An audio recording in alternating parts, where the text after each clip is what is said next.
செஞ்ச தப்ப ஒத்துக்காததால கூலி தொழிலாளி அடிச்சே கொல்லப்பட்டிருக்கிறாரு. கொலை பயத்துல தலைமறைவான பஞ்ச பாண்டவர்களை காட்டிக் கொடுத்தது எது? திருச்சி மாவட்டம் தொட்டியம் அருகே உள்ளது காட்டுப்பாக்கம் கிராமம்.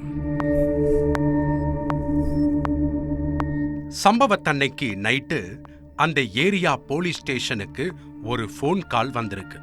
வாழைத்தோப்புல ஒரு ஆண் சடலம் கிடப்பதா தகவல் சொல்லியிருக்காங்க. உடனே போலீசார் கிரைம் ஸ்பாட்டுக்கு போயிருக்காங்க. சடலத்தை கைப்பற்றிய போலீசார் யார் இவர், நடந்தது கொலையா இல்ல தற்கொலையா போன்ற முதற்கட்ட விசாரணையை தொடங்கி இருக்காங்க. சம்பவ இடத்துக்கு வந்த நேரம் நைட்டுங்கிறதுனால காவல்துறையினரால தடயங்களை சரிவர தேட முடியல. மறுநாள் பொழுது விடிஞ்சதும் திரும்பவும் அந்த இடத்துக்கு வந்த போலீசார் சுத்தி வளைச்சு தீவிரமா தேட ஆரம்பிச்சாங்க. ஆனா அப்பையும் கூட அவங்களுக்கு எந்த துப்பும் கிடைக்கல. 4 நாளா தொடர்ந்த விசாரணையில சடலமா மீட்கப்பட்டவர் 45 வயதான சுரேஷ்னு தெரிய வந்திருக்கு. தொட்டியம் பக்கத்துல இருக்கிற ஐனாப்பட்டி சுரேஷோட சொந்த ஊர். திருமணமாகி மனைவியும் 3 குழந்தைகளும் இருக்காங்க. சுரேஷ் வாழை இலை அறுக்கிற கூலி வேலை செஞ்சு குடும்பத்தை காப்பாத்திட்டு வந்திருக்கிறாரு. காலையில வேலைக்கு போனா ராத்திரி வீட்டுக்கு வந்துடுற சுரேஷ் சம்பவத்தன்னைக்கு நள்ளிரவ கடந்தும் வீட்டுக்கு வரல.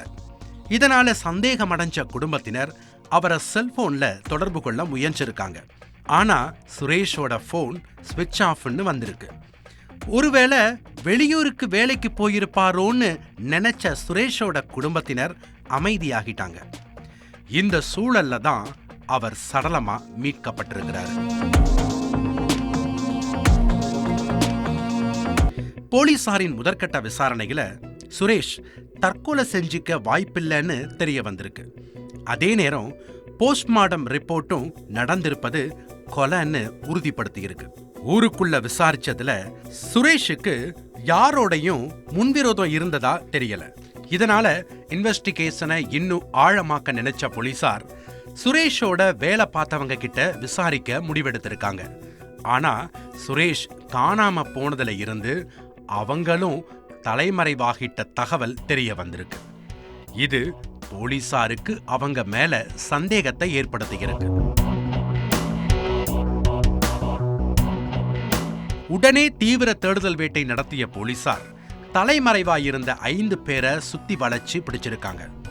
அவங்க கிட்ட நடத்தின விசாரணையில தான் சுரேஷ அவங்க அடிச்சே கொன்னுட்ட உண்மை அம்பலமாக இருக்கு.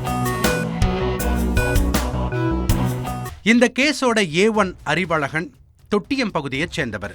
சுரேஷோட வாழை இலை அறுக்க வேலைக்கு போயிட்டு வந்திருக்கிறாரு. பைக்கில் வேலைக்கு வரும் அறிவழகன் வண்டி சாவிய டேங்க் கவரிலேயே வச்சிடுறது வழக்கம். அறிவழகனோட ஃப்ரெண்ட்ஸ் அப்பப்ப அவரை கேட்காமலேயே பைக்கை யூஸ் பண்ணிட்டு வந்திருக்காங்க. சம்பவம் நடக்கிறதுக்கு முன்னாடி நாள் திடீர்னு வேலைக்கு வந்த அறிவழகனோட பைக் காணாம போயிடுச்சு. நண்பர்கள் யாராவது எடுத்துட்டு போயிருப்பாங்கன்னு அசால்ட்டா இருந்த அறிவழகனுக்கு கொஞ்ச நேரத்துக்கு பிறகுதான் பைக் ஃப்ரெண்ட்ஸ் யாரும் எடுக்கலன்னு தெரிய வந்திருக்கு. யாரோ பைக்கை திருடிட்டாங்கன்னு லேட்டா தான் அவருக்கு புரிஞ்சிருக்கு.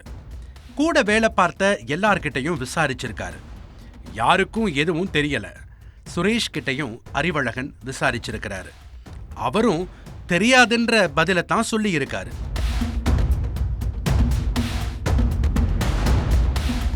பைக் காணாம போன அடுத்த நாள் ஒரு காய்லாங்கடையில அறிவழகனோட வண்டி நிற்கிறதா தகவல் வந்திருக்கு. உடனே அங்க போன அறிவழகன் விசாரணை நடத்தி இருக்கிறாரு. அப்போதான் சுரேஷ் 4000 ரூபாய்க்கு பைக்கை அடமானம் வச்ச தகவல் தெரிய வந்திருக்கு. அறிவழகன் கொதிச்சு போயிருக்கிறாரு. உண்மையை தெரிஞ்சுக்கிட்ட அறிவழகன் சுரேஷ் கிட்ட பைக் அடமானத்தை பத்தி கேட்கவும் அப்பவும் அவரு நான் பண்ணலன்னு சமாளிச்சிருக்கிறாரு.